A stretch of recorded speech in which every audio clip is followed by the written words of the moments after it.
और सतीश भैया देखावा का हाल चाल हैगा?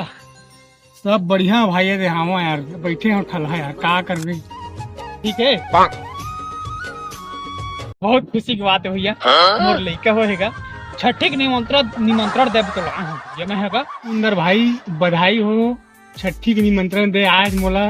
जहाँ मैं बहुत सुंदर लगी भाई, तय मोर खुशखबरी सुनाते यार। सुंदर तक आउज भाई, बता भी मोला का लड़की हुई से भैया। बहुत सुंदर भाई, बधाई है। आने होगा तो दाल भात ना पेट भर खाना भैया, तो एक बार कम से कम देगा भैया, वो निमंत्रण दे हमको।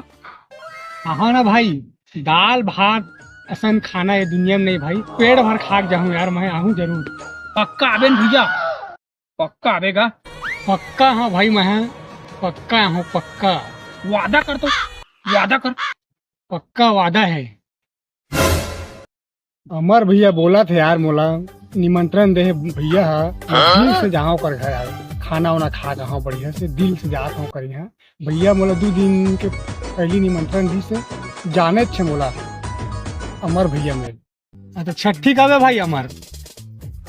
छठी ने पूछता भैया, छठी तो का लेगा, लेकिन तह परसों आबे। परसों परसों दिल मत भूल आवे।